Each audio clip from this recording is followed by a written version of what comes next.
Your morning sets the stage for the entire day. It influences your productivity. It influences your success. It influences your long-term results, whether it be in your fitness, whether it be in your career, or whether it be with your family. And most people make the mistake of ruining their mornings and ruining their progress and success. So in today's video, we are going to talk about the things that I do as a CEO, as a father, as a husband, and as a cyclist to run my business effectively and grow it, to stay productive, to stay lean all year round, to grow in my faith, to be a present and active husband and father. If you can take the principles shared in this video and apply them to your life, you can optimize your morning and you effectively fix your entire day, because it's true what they say. Your morning is the most important part of your day. My name is Ely. I'm a strength coach for cyclists. Let's dive in. So first thing I would do if I were you, if you have absolutely no idea what is most important to you, make a list of what your priorities are. For me, I know exactly what my priorities are, and my morning for the most part follows that priority list. But if you don't know what your priorities are, then you won't really know what matters most to you, because what you prioritize is where you're going to invest your time. For me, that list is faith, family, work, fitness. Sometimes work and fitness switch, but faith and family are always up there primarily. And so first thing I do in the morning, ideally, life has changed a little bit since we had our baby, but ideally, in an ideal world, I wake up before everyone else wakes up. So either 4 a.m., 5 a.m., something like that. Then obviously,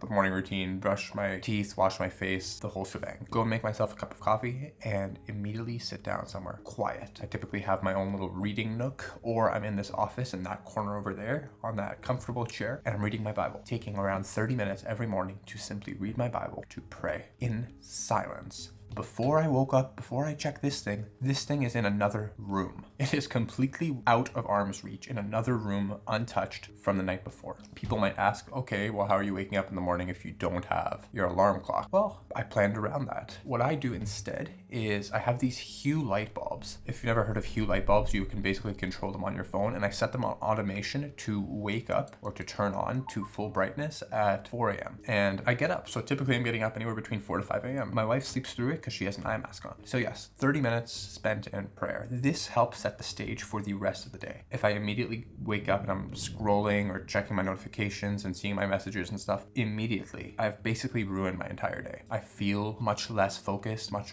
less able to do what I need to do, much more scattered. Now, after that, it's typically 1 to 2 hours spent on some high leverage work. For me, as a CEO, I have people in charge where I can delegate tasks that take up a lot of time. For example, I have some people who are editing these videos because I'm not the best editor. And so to keep you entertained, we have editors going through these videos and making sure that they are spot on and edited well for your retention, for your entertainment, and also to provide value for you. I have people also taking care of content on Instagram and messages on Instagram. In the future, we might have more coaches that are going to be helping with the clients. So point being, as I'm not always working in the business, a lot of the time I have to work on the business. So I think to myself, what are the highest leverage tasks that are going to bring me the biggest return on investment? If I only had to choose one thing, one bottleneck this week, what is the biggest bottleneck that's holding me back from growing my company, from growing my business to where I want it to be? I choose that one bottleneck, and then I think about how to problem solve it. Realistically, what task can I do to overcome that bottleneck, to fix the leak, to grow the business? And I focus on that. The key to maximizing my productivity is simply not doing anything else.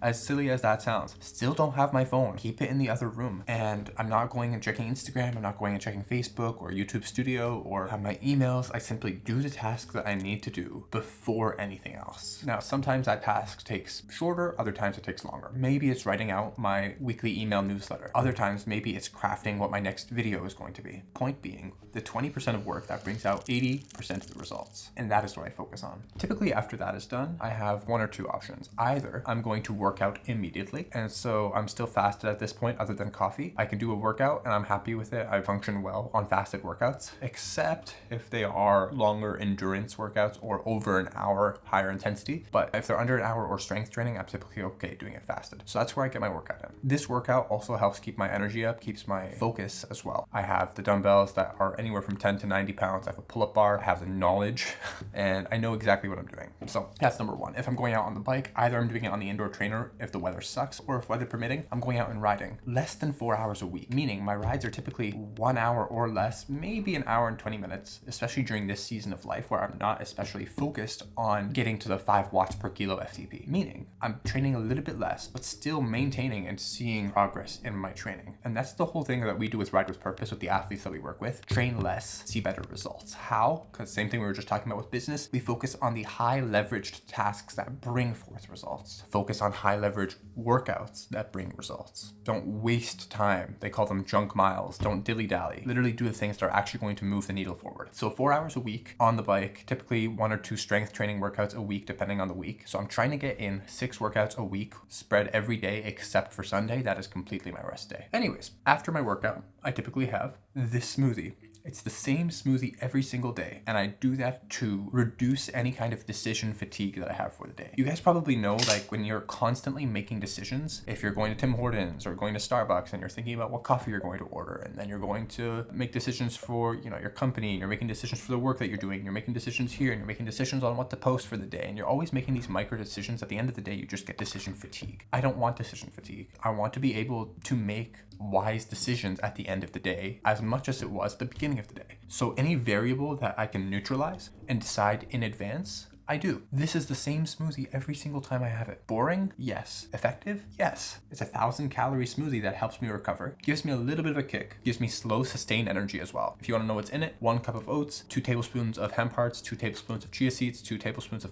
flax seeds. So we got lots of fiber in there. We got a cup of yogurt, typically a little bit of peanut butter, tablespoon or 2 tablespoons. If I have protein powder, some creatine, and a cup of blueberries. All that together is well over 1,000 calories. Got around 60 or 70 grams of protein in here. I've not checked in a while, but this keeps me sustained and energized. It helps me recover from my workout and keeps me moving. I could also have this before my workout by a couple of hours, probably 2 or 3 hours, especially if I'm doing a cycling workout. That's 1,000 calories of pure, slow digesting carbs that are going to help fuel me for my rides. The only other supplement that I do put in here that I didn't mention, aside from creatine and protein, is vitamin D. I literally just put some drops in here because here in Canada, we are so vitamin D deficient. So if you are in North America and you guys don't have vitamin D, recommend it. Is it the tastiest smoothie in the world? No, but it gets the job done. It's a sacrifice I'm willing to make. And then finally, the only priority left on the list is family. And this is typically the point where my family starts waking up. My wife wakes up, let's say around 8, and the baby is also waking up at that point. And I'm able to take charge, not feeling so rushed that I didn't get to do my work for the day, that I didn't get to do my workout, that I didn't do my Bible time or read and pray or sit in silence and get that alone time, because I was able to do everything in the 3 or 4 hours I had while everyone else was asleep. And so I'm able to focus. Now, granted, this is one of the benefits of being an entrepreneur and working from home and running my own business, as I can stay at home and not have to worry about